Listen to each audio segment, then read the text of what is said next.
Welcome back. String पे हमारी discussion continuously चल रही थी।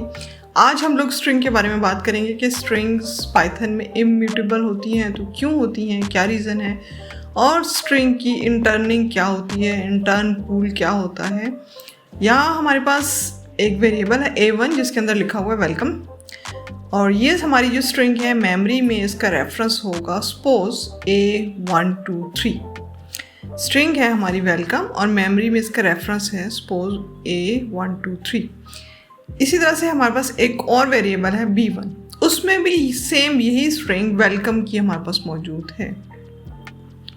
तो पाइथन में होता ये है कि चूंकि वर्ड जो है वो स्ट्रिंग हमारी सेम है, वेलकम है दोनों वेरिएबल्स में। बेशक हमारे वेरिएबल्स दोनों डिफरेंट हैं लेकिन ये दोनों एक ही मेमोरी लोकेशन पे पड़े होंगे।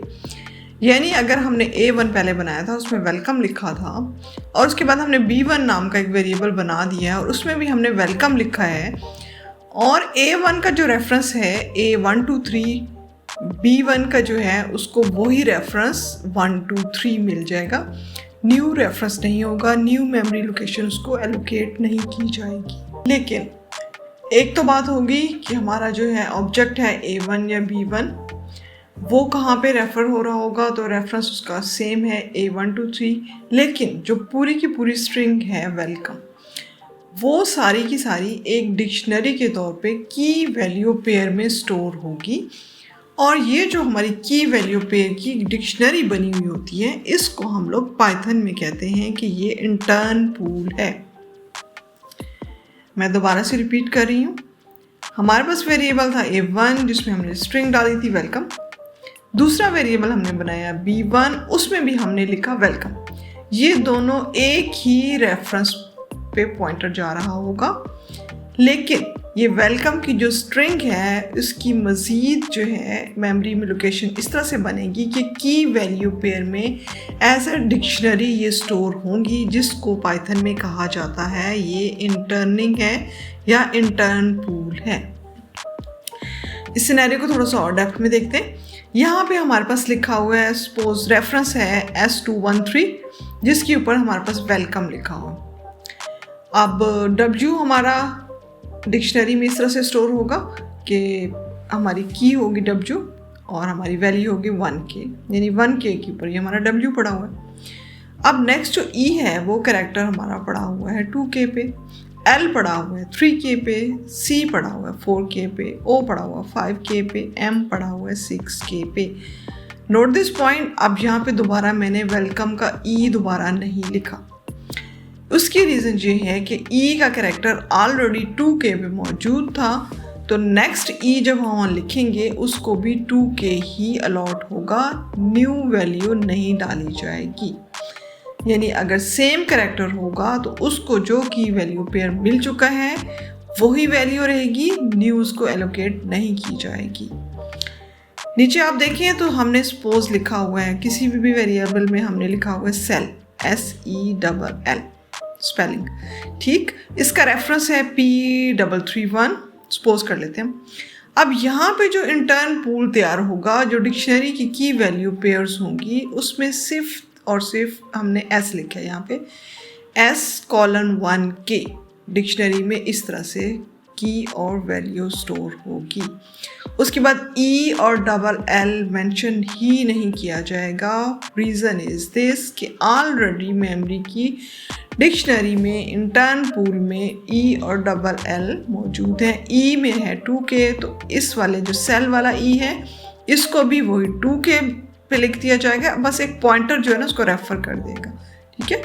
और इसी तरह से L जो है वो 3K पे मौजूद था, तो ये वाला जो सेल के हमारे LL हैं ये भी 3K के को ही रेफर कर रहे होंगे, पॉइंटर उसको पॉइंट कर रहा होगा। इस पूरे मैकेनिज्म को हम लोग कहते हैं स्ट्रिंग इंटर्निंग।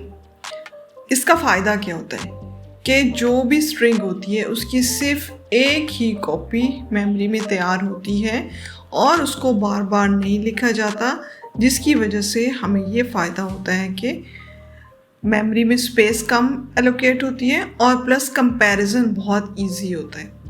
अब ये जो हमने A1 और B1 के जो वेरिएबल्स दो बनाए हैं और जिनके अंदर हमने वेलकम लिखा हुआ है, अगर हम इसको कोड पे चेक करना चाहेंगे तो हम इसको कुछ इस तरह से चेक करेंगे, A1 में वेलकम, B1 में वेलकम। इसको प्रिंट करा के अगर हम देखें, A1 is B1, is keyword है जो कि कंपैरिजन के लिए यूज़ होता है स्ट्रिंग में। यहाँ पे आपको कैपिटल में लिखा हुआ नज़र आ रहा है, एक्चुअली ये स्मॉल में होगा, ठीक है। और इसके आउटपुट में हमारे पास ट्रू या फॉल्स वैल्यू आती है, यानी अगर A1 और B1 के कंपैरिजन में सेम हमें मिलेगा तो ट्रू हमें जो है रिटर्न होगा, और अगर इक्वल नहीं होंगी दोनों स्ट्रिंग तो फॉल्स रिटर्न होगा। यहाँ पे चूँकि वेलकम ही है दोनों में और दोनों की लोकेशन सेम है, रेफरेंस सेम है, तो हमारे पास आउटपुट में ट्रू आ जाएगा। एक और मेथड ये होता है कि हम अगर चाहें तो इनकी आईडीज़ भी चेक कर सकते हैं। आप हेल्प में लिखिएगा आईडी, तो आपको डिटेल से वहाँ पे पता चल जाएगा कि आईडी एक्चुअली क्या होती है, उसको पढ़ लीजिएगा। और आईडी यहाँ पे चेक करने के लिए A1 के वेरिएबल की आईडी हमें चेक करनी है तो हम लिखेंगे आईडी ऑफ A1, और B1 की चेक करनी है तो लिखेंगे आईडी ऑफ B1। इसके एडवांटेजेस जो कि हम पहले भी बात कर चुके हैं कि मेमोरी स्पेस कम लेगा, क्योंकि जाहिर है कि करैक्टर्स को बार बार वो न्यू एलोकेशन होगी नहीं मेमोरी में, तो इस वजह से मेमोरी स्पेस कम लेगा। और दूसरे जब कंपेयरिंग होगी तो वो बहुत इजी हो सकेगी, क्योंकि एक ही रेफरेंस पॉइंटर होगा तो वो इजीली चेक कर लेगा कि ये उसको पॉइंट कर रहा है या नहीं कर रहा। और वेलकम और सेल में जैसे ई सेम आ रहा है वो एक ही जगह पे होगा। इसको हम फॉर लूप चला के चेक कर लेते हैं। इसमें हमें ये फ़ायदा होगा कि हमें हर करैक्टर 1 बाय 1 चेक करने का मौका मिल जाएगा। जैसे A11 में हमने डाल दिया है जी लेंथ ऑफ A1 और B1 वही वेलकम वाली स्ट्रिंग्स हैं। एक हमने लेंथ जो है ना एक वेरिएबल में स्टोर करने के लिए सपोज A11 में डाल लेंगे लेंथ। ये इजी रहता है हमारे पास, अगर लेंथ हम किसी वेरिएबल में डाल लें फॉर लूप चलाने के लिए, बजाय इसके कि हम A1 B1 के लेस दैन इक्वल समथिंग ये देखते रहें कि क्या है, तो उसकी लेंथ ले लेते हैं और उसी पे फॉर लूप चला लेते हैं तो इजी होता है। तो फॉर लूप हमारा कुछ इस तरह से लिखा जाएगा, फॉर आई इन रेंज 0 से स्टार्ट हो और A11 यानी लेंथ ऑफ A तक जाएगा, और जब अपने B का चलाना होगा तो यहाँ पे हम लिख लेंगे 0 से B11 और नीचे आईडी प्रिंट करानी है हमने। A1 की आईडी क्या आती है और B1 की आईडी क्या आती है। यहाँ पे अब हम आपके सामने दो वेरिएबल्स हैं ABC जिसमें लिखा हुआ है वेल और XYZ जिसमें लिखा हुआ है सेल। जब हम प्रिंट कराएंगे आईडी ABC की और आईडी XYZ की तो आपका क्या ख्याल है, आईडी सेम आएंगी या डिफरेंट आएंगी?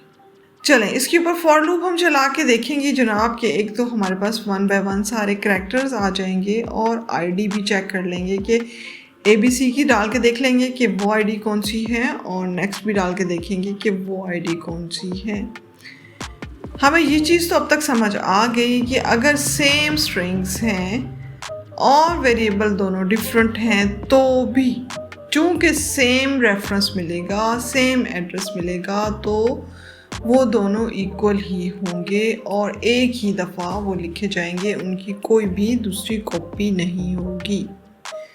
I'll repeat it, same strings हैं और दो डिफरेंट वेरिएबल्स हैं तो वो एक ही मेमोरी लोकेशन पे होंगे। और अगर बात करें करैक्टर्स की तो क्या होगा कि सपोज हमारे पास ई नाम का करैक्टर बार बार आया हुआ है चंद स्ट्रिंग्स में, तो ई एक ही इंटर्न पूल पे एक डिक्शनरी में एक ही दफ़ा की वैल्यू के तौर पे लिखा होगा, बार बार नहीं लिखा जाएगा, ठीक है, सेम डिक्शनरी वैल्यू रहेगी। आपने ये तो अमूमन ही सुना होगा कि स्ट्रिंग जो है वो इम्यूटेबल होती है। इम्यूटेबल होने का क्या मतलब है, कितनी इम्यूटेबल होती हैं, क्या हम कभी कोई स्ट्रिंग चेंज ही नहीं कर सकते?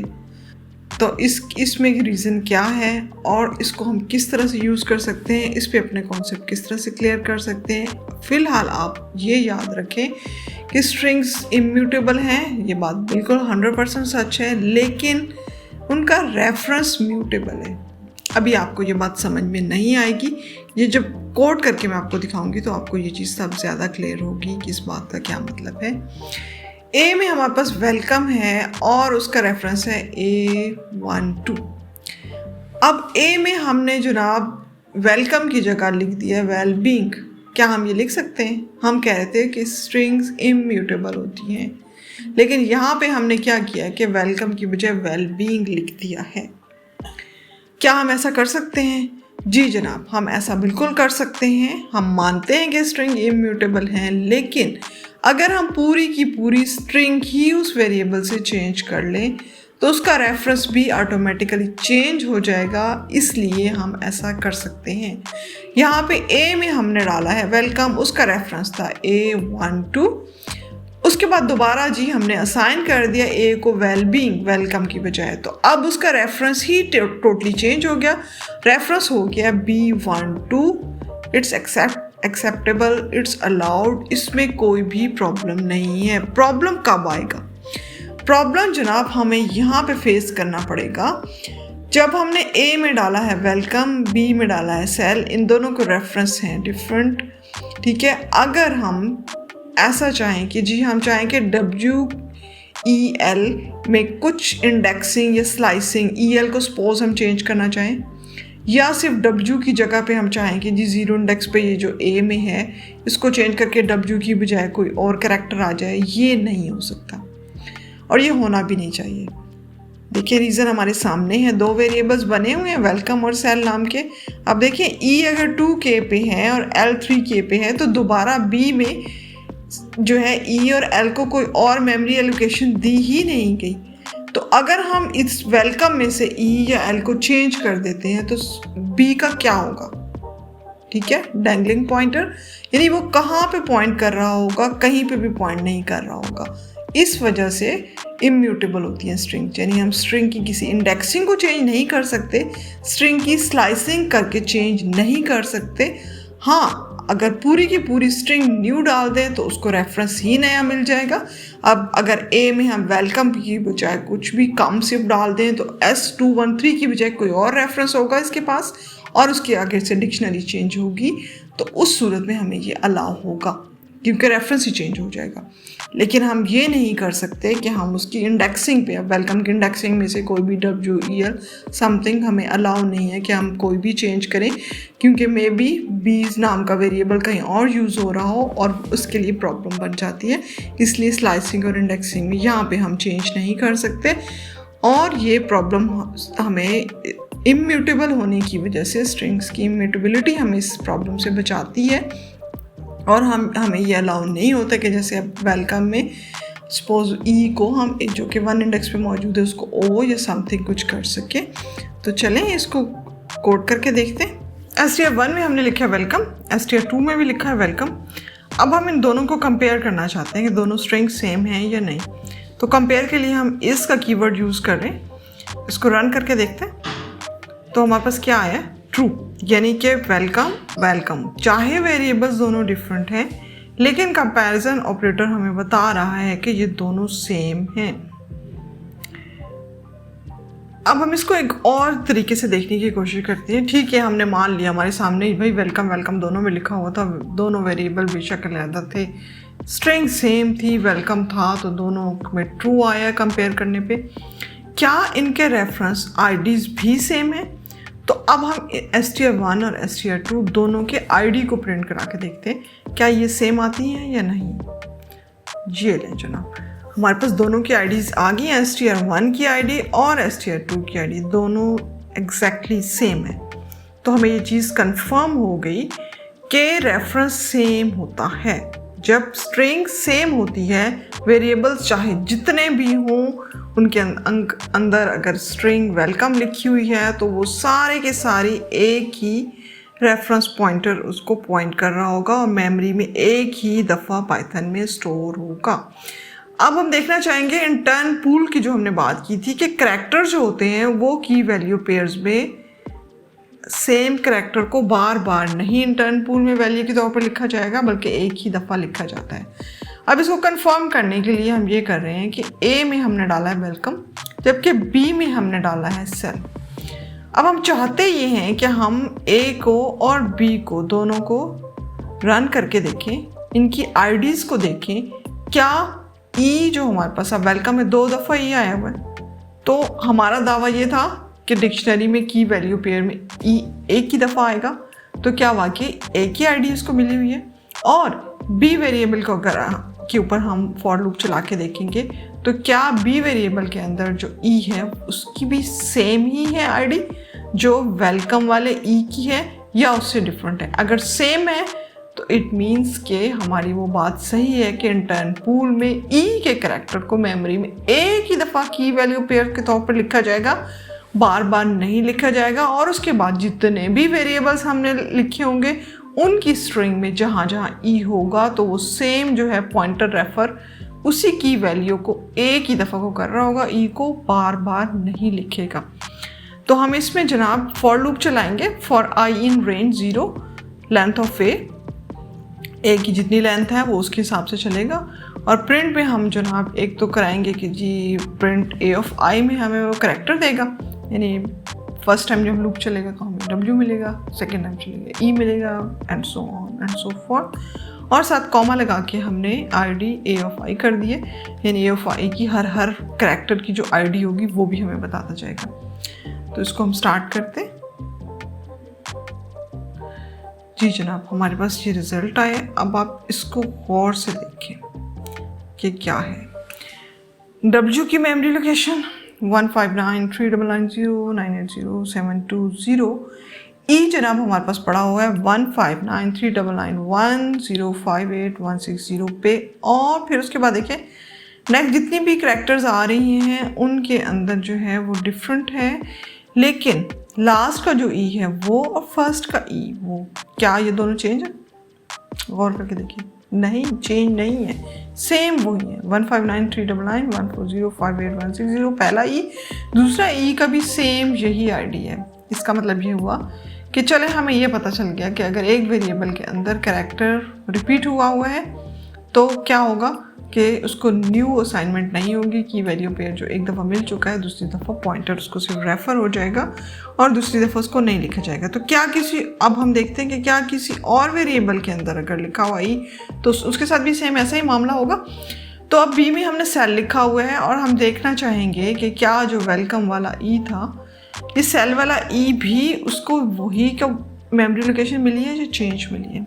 आप देख लीजिए जनाब 159399140588160 मिली है। और एल को तो आप देख सकते हैं क्लैरिटी वही जो ऊपर ई वाला मामला था, डबल एल है तो दोनों सेम के ऊपर हैं। और ये सेल वाला ई और हमारा ऊपर वेलकम वाला ई ये भी आप देख सकते हैं कि बिल्कुल सेम है। ठीक है 1593991058160 और सेम यही इधर है ई में।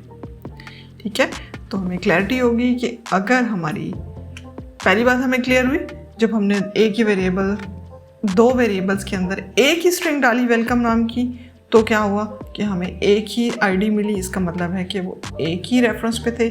फिर उसके बाद हमने कैरेक्टर्स को चला के फॉर लूप चला के देखे, कैरेक्टर बाय कैरेक्टर देखे, सबकी आईडीज़ देखी हैं। तो हमने ये देखा कि अगर कैरेक्टर सेम है तो उसको एक ही दफ़ा असाइन कर दी जाती है वैल्यू और बार बार नहीं लिखा जाता। तो ये हमें कंफर्म होगी चीज़। अब बात आती है कि स्ट्रिंग्स इम्यूटेबल हैं तो किस हद तक इम्यूटेबल हैं, क्या कुछ हम उसमें कर सकते हैं और क्या नहीं कर सकते। y में जनाब हमने लिखा है कोड स्ट्रिंग, ठीक है, और प्रिंट कराएंगे first of y ID y1 की आईडी ले लेंगे कि ये किस आईडी पे मौजूद है। y2 में भी कोड लिखा हुआ है तो इसकी भी आईडी ले लेंगे कि ये सेकंड वाला जो है हमारा ये y2 किस आईडी पे है। तो लेट्स सी इट सेम। ठीक है, यानी अगर स्ट्रिंग सेम है, दो वेरिएबल डिफरेंट हैं, कोई फ़र्क नहीं पड़ता, आईडीज़ हो गई सेम। अब हम इसमें चेंज करते हैं। अब y नाम का वेरिएबल में हमने लिखा है कोड, y नाम के वेरिएबल के अंदर हमने लिखा है कोडिंग, यानी अब हमने चेंज कर दिया। तो अब देखते हैं कि क्या इन दोनों की आईडीज़ चेंज हो गई हैं। जब हमने y में कोडिंग डाला है तो क्या अब उसको कोई और मेमोरी को रेफर कर रहा है या सेम वही y वाली ही है।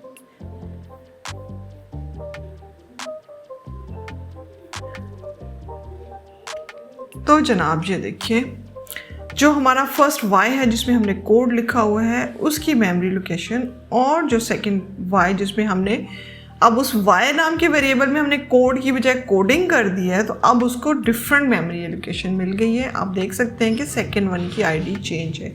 जबकि अगर हम कोड लिख के देखते हैं तो दोनों की आईडी हमें सेम मिलती है। लेकिन जब हमने कोडिंग लिखा तो फट से क्या हो गया, हमारे पास मेमोरी लोकेशन रेफरेंस यानी उसका चेंज हो गया। अब ये देखिए कोड लिखे तो सेम पे है, लेकिन अगर हम इसको चेंज कर देते हैं, कुछ भी इसमें चेंज कर लें आप, और अब देखें कि क्या वही मिलता है ना जनाब, अब चेंज हो चुका है। ठीक है, जैसे ही हम स्ट्रिंग चेंज करते हैं साथ ही रेफरेंस मेमोरी का चेंज हो जाता है। अगर सेम स्ट्रिंग रहती है तो मेमोरी लोकेशन सेम रहती है। तो इसका मतलब है कि अगर हम चाहे पूरी की पूरी स्ट्रिंग को चेंज कर दें तो ये हमें अलाउ है, वहाँ पे इसकी म्यूटेबिलिटी हमारे पास सामने आती है। तो इम्यूटेबल तब होता है जब हम किसी इंडेक्सिंग को चेंज करना चाहें। अब हमारे पास जहाँ पे x नाम का एक वेरिएबल मौजूद है जहाँ पे हेलो लिखा हुआ है। अब अगर मैं ये चाहूँ कि h को, e को या फर्स्ट l, सेकेंड l या o को किसी एक को चेंज करना चाहूँ तो वो अलाउ नहीं होगा। यहाँ पे आ जाती है जी स्ट्रिंग्स हैं इम्यूटेबल, वो हमें ये चीज़ चेंज नहीं करने देती। उसकी रीज़न हम स्लाइड्स पे पहले देख चुके हैं, क्योंकि की वैल्यू पे एक ही मिला हुआ होता है एक करैक्टर को, और उसके बाद जितनी दफ़ा भी वो हम करैक्टर लिखते हैं वो रेफर उसको हो रहा होता है। तो अगर हम इसको अलाउ कर देते चेंज करने के लिए तो बहुत बड़ी कन्फ्यूजन क्रिएट हो जानी थी, हमारा कोई भी वेरिएबल सेफ नहीं होना था, आउटपुट्स बिल्कुल चेंज हो जाने थे, इसलिए इस चीज़ को अलाउ ही नहीं किया गया। अब x ऑफ 0 पे अगर हम चाहें कि जी h की बजाय f लिखते हैं, ठीक है, और प्रिंट कराते हैं, तो देखते हैं कि ये हमें करने देता है या नहीं करने देता। जी जनाब, आपके सामने आ गया टाइप एरर। ठीक है, इसको पढ़े, x पे लिखा हुआ है जी हेलो, लाइन 1 पे ठीक है लिखा हुआ है। वो कहते हैं आप एरो हेड दे रहा है कि x of 0 is equal to f आप कर रहे हैं, तो ये काम गलत कर रहे हैं। उसके बाद थर्ड लाइन पे हम प्रिंट ऑफ x करने की कोशिश की थी। थर्ड लाइन पे तो उसने क्या ही जाना था, सेकेंड लाइन पे उसने हमें पकड़ लिया और वो कह रहा है जी आपके पास टाइप एरर है, str यानी स्ट्रिंग ऑब्जेक्ट सपोर्ट नहीं करते आइटम की असाइनमेंट को। यानी आप पूरे का पूरा अगर चाहते हैं स्ट्रिंग चेंज करें तो वो तो आप कर सकते हैं, लेकिन आइटम असाइनमेंट्स कोई सपोर्ट यहाँ पे नहीं है, तो इसलिए स्ट्रिंग हमारी है इम्यूटेबल। मैं पूरे को दोबारा से समराइज करती हूँ कि अगर हमने मुख्तलिफ वेरिएबल के अंदर एक ही स्ट्रिंग डाली हुई है, हेलो, वेलकम, कुछ भी अगर मुख्तलिफ वेरिएबल्स के अंदर डाला हुआ है तो सेम मेमोरी लोकेशन पे होंगे, रेफरेंस सेम होगा। अगर हम पूरी की पूरी स्ट्रिंग को चेंज कर दें तो वो जिस वेरिएबल के अंदर चेंज करेंगे वो डिफरेंट रेफरेंस को पॉइंटर उधर चला जाएगा। ये हमें अलाउ है। हमें अलाउ ये नहीं है कि हम स्ट्रिंग की इंडेक्सिंग कर लें, चेंज कर लें, कि अब से h में चेंज कर लें, e को चेंज कर लें, o को चेंज कर लें, कोई एक इंडेक्स चेंज कर लें, ये हमें अलाउ नहीं है। उसकी रीज़न हमने देख ली कि स्ट्रिंग की इंटर्निंग या इंटर्न पूल है, क्योंकि वहाँ पे डिक्शनरी में की वैल्यू पेयर्स में करैक्टर्स मौजूद होते हैं और एक करैक्टर को एक ही दफ़ा वैल्यू असाइन कर दी जाती है, चाहे उसके बाद वो करैक्टर जितनी दफ़ा भी आया होगा। इसलिए हमारे पास स्ट्रिंग होती है इम्यूटेबल और आइटम की असाइनमेंट हमें अलाउ नहीं होती। अब जनाब यहाँ पे आपको नीचे लिखा हुआ नज़र आ रहा है टास्क। अच्छा, कंपैरिजन के लिए हम इज ऑपरेटर यूज़ करते हैं और इक्वल भी यूज़ करते हैं। अब आप लोगों ने सर्च ये करना है कि हमें स्ट्रिंग की कंपैरिजन में क्या इज ऑपरेटर को यूज़ करना चाहिए या इक्वल को यूज़ करना चाहिए, इनमें से कौन से ज़्यादा बेहतर है, इस को यूज़ करना ज़्यादा बेहतर है या इक्वल को यूज़ करना ज़्यादा बेटर है। ठीक है, क्यों, और अगर इसमें से कोई एक जो आप कहते हैं कि ये बेहतर नहीं है तो उसकी रीज़न क्या है कि उसको हमें क्यों नहीं यूज़ करना चाहिए, और जो बेटर है उसकी रीज़न क्या है, वो किस लिहाज से बेटर है। अगर तो आपको ये चीज़ इजीली समझ में आ जाती है, वेल एंड गुड, और अगर कुछ कन्फ्यूजन रहती है तो प्लीज़ कमेंट बॉक्स में मेंशन कर दीजिएगा। मैं आपको नेक्स्ट वीडियो में या किसी भी वक्त अपनी किसी वीडियो के दरमियान में ये चीज़ क्लियर कर दूँगी। क्योंकि यहाँ तो देखिए ना, हम छोटे छोटे कोड्स लिख रहे हैं जब हम प्रोजेक्ट्स पे काम कर रहे होते हैं, और वहाँ पे अगर हम ये गलती करते हैं कि इस कंपैरिजन में अगर हमें इक्वल बेहतर था, हमने इस यूज़ कर लिया, या इस बेहतर था और इक्वल यूज़ कर लिया, तो हमारे रिज़ल्ट बहुत चेंज आएंगे हमारी एक्सपेक्टेशन से, और हमें बिल्कुल पता भी नहीं चलेगा। मे बी हमारे पास रन टाइम एरर्स आएँ या लॉजिकल एरर आएँ, और हम उस वक्त कंफ्यूज हो जाएंगे कि किस वजह से आ रहे हैं, इसलिए इस चीज़ को यहीं पे क्लियर करना ज़रूरी है। ओके जी, अल्लाह हाफिज़। चैनल को सपोर्ट करें, सब्सक्राइब करें, लाइक करें और अच्छी कोडिंग करते रहें। अल्लाह हाफिज़।